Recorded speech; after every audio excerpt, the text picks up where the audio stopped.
কিয়ামতের ময়দানে সবাই মিলে সাইয়েদনা আদম আলাইহিস সালামের কাছে যেয়ে বলবে, ইয়া আবাল বাশার ইয়া আউয়ালাল আম্বিয়া, ও আদম নবী, আপনি দুনিয়ার বুকে প্রথম নবী। আল্লাহ নিজ হাতে আপনারে 60 হাত লম্বা করে বানিয়েছেন। আপনার সম্মানে ফেরেশতাদেরকে সেজদা দিতে বলেছেন। দুনিয়ার প্রথম নবী, প্রথম মানুষ আপনি। আপনি আল্লাহর যে সুপারিশ করেন যেন আল্লাহ বিচার শুরু করে। আদম আলাইহিস সালাম বলবেন, আমি পারবো না, মাফ করো আমাকে, আমি পারবো না।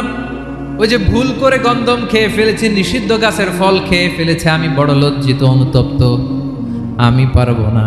আজকে আল্লাহ এত রাগান্বিত হয়েছে, আগে কখনো আল্লাহ এত রাগান্বিত হয় নাই, ভবিষ্যতেও আল্লাহ কখনো এত রাগান্বিত হবে না, আমি পারবো না। এক কাজ করো, তোমরা নূহ আলাইহিস সালামের কাছে যাও। কোন নবী? লোকেরা এবার পাগলের মতো দৌড়াতে দৌড়াতে আল্লাহর নবী নূহ আলাইহিস সালামের কাছে যেয়ে বলবে, ইয়া নবী আল্লাহ নূহ, আনতা আউয়ালুর রুসুলি ফিল আরদ, আপনি জমিনে প্রথম রাসূল। আদম আলাইহিস সালাম নবী ছিলেন, রাসূল ছিলেন না। এই দুনিয়ার বুকে প্রথম রাসূল ছিলেন আল্লাহর নবী নূহ আলাইহিস সালাম।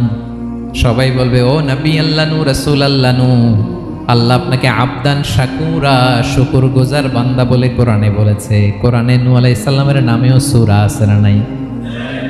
আপনি আল্লাহর প্রিয় বান্দা, প্রিয় রাসূল। দেখেন আমাদের কি দশা, ঘামতে ঘামতে শেষ। জমিনটা তামার জমিন, সূর্যটা মাথার কাছে, কি করবো আর পারি না, ঘামতে ঘামতে আর কত ঘামবো, কত দাঁড়িয়ে থাকবো। আল্লাহরে যে বলেন বিচার যেন শুরু করে। নূহ আলাইহিস সালাম বলবেন, আমিও পারবো না, আমিও পারবো না। আমি আমার ছেলের জন্য এক কথা বলে ভুল করে ফেলছি। যখন মহাপ্লাবন হবে আমি বললাম, আল্লাহ আমার কলিজার টুকরা সন্তান রে বাঁচান। আল্লাহ বললেন, ও নূহ, সে তোমার সন্তান না, কারণ সে ঈমান আনে নাই, সে পাহাড়ের উপর দাঁড়িয়েছে, দেখি কেমনে সে বাঁচে। ওই যে আমি একটা না বুঝে আবদার করেছি, আল্লাহ আমার উপর রেগে গিয়েছিলেন।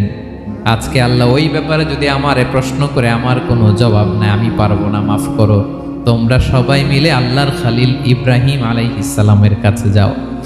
লোকগুলো পাগলের মতো খুঁজতে আরম্ভ করবে, অযুত লক্ষ নিযুত কোটি মানুষের ভিড়ে আল্লাহর খালিল ইব্রাহিমকে যে বলবে, ইয়া খালিলুল্লাহ, ও আল্লাহর খালিল, আল্লাহ আপনাকে বড্ড ভালোবেসেছেন, আপনি কাবা বানিয়েছেন, আল্লাহ আপনাকে বড্ড পছন্দ করেন।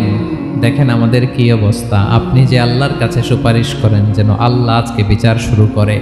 আল্লাহর নবী ইব্রাহিম বলবেন, আমিও পারবো না, আমি আমার জীবদ্দশায় 3টা মিথ্যা বলেছি। কয়টা? আসলে মিথ্যা না, একটু টুইস্ট করে, কৌশল করে কথা বলেছিলেন, ওইটাকে হাদিসে মিথ্যা বলা হয়েছে।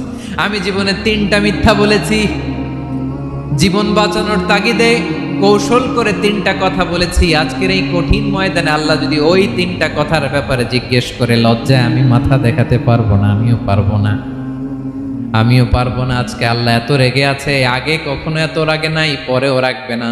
তোমরা সবাই মিলে বনি ইসরাইলের নবী মূসা আলাইহিস সালামের কাছে যাও।